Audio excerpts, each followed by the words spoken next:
We are here to discuss one of those subjects that we all, secretly have this great desire to learn about. We all want to know about it, but there seems to be so many mysteries veiled around it, so much mythology, and is it Tantra, is it dark, what is it? Kundalini, the moment you say the word Kundalini, you're thinking gurus and, you're thinking of secrets and things like that. So today, I'm going to attempt, for the first part of our talk, to clear out some of those cobwebs and clear up the muck so that you can see a bit more clearly about what Kundalini really was about, what it was meant to be, how it is practiced, and those kind of things.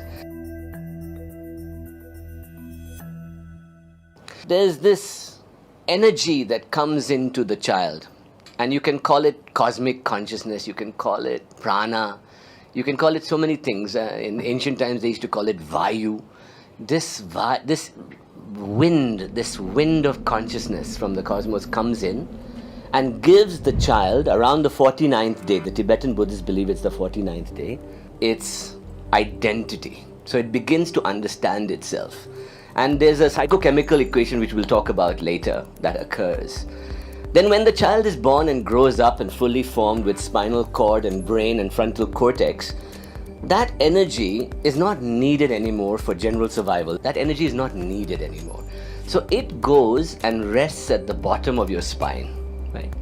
And it sits there, and it really, in most people, occasionally it gets activated when you're passionate, or you're seeing a beautiful sunset, or you're listening to bhajans and kirtans and you feel ecstatic, or you take hallucinogens and you have an experience.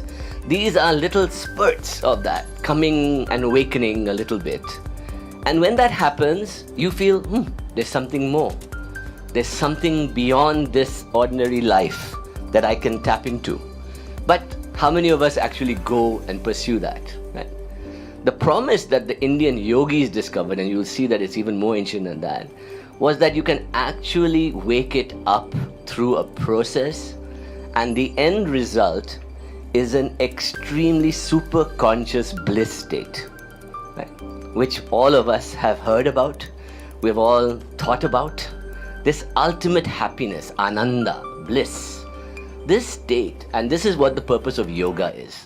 But the Kundalini is that energy. So in the basic Hindu philosophy, there are three circles that represent the human body and the cosmos, right?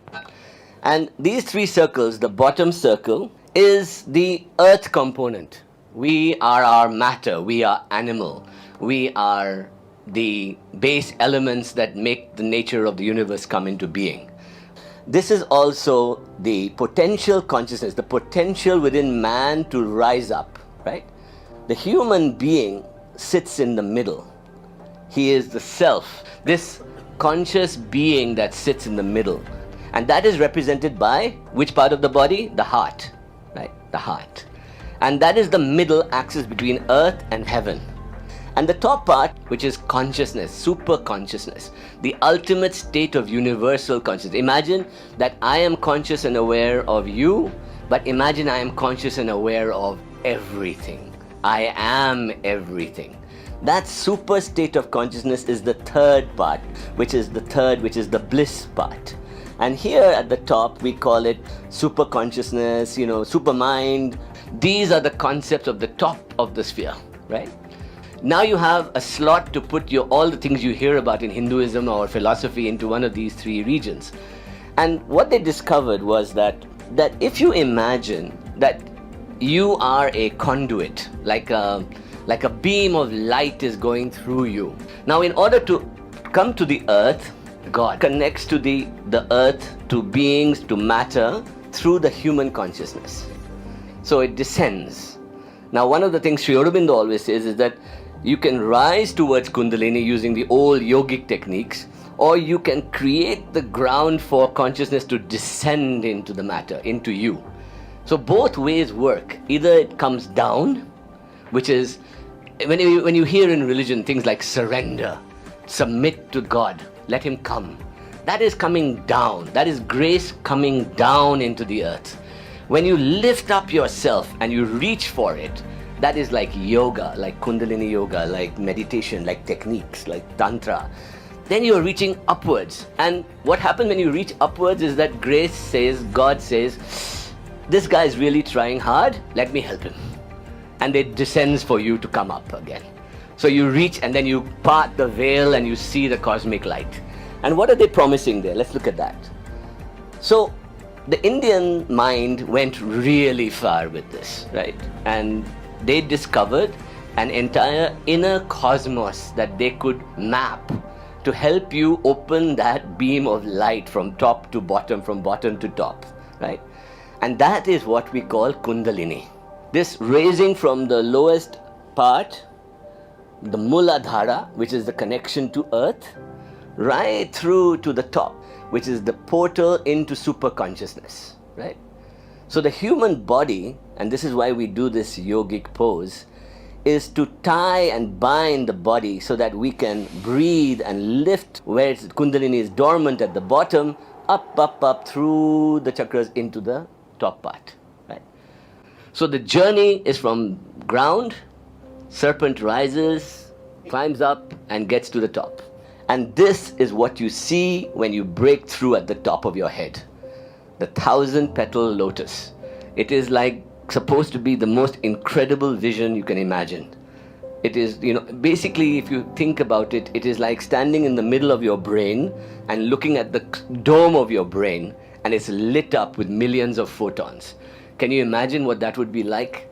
So you can see your brain, you can see cosmos of the universe, and you can see your inner body, all three at the same time. That's why it's called a 1,000-petal lotus.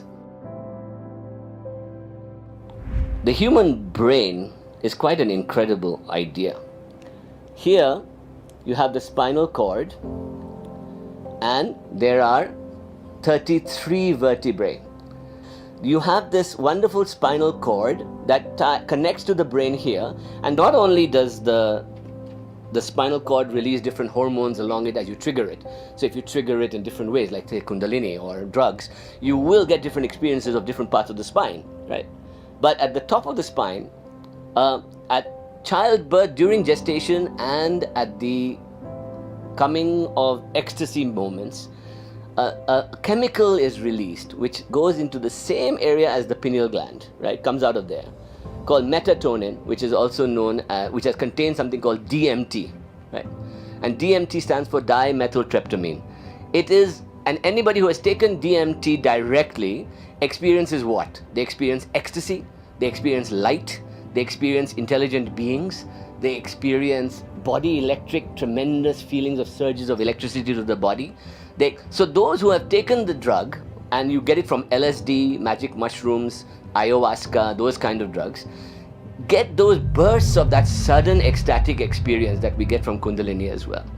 So DMT was the molecule they found that creates that stimulation in you, that creates that stimulation. According to yogis, there's a nerve center in the spinal column and a hollow canal running through the spinal cord.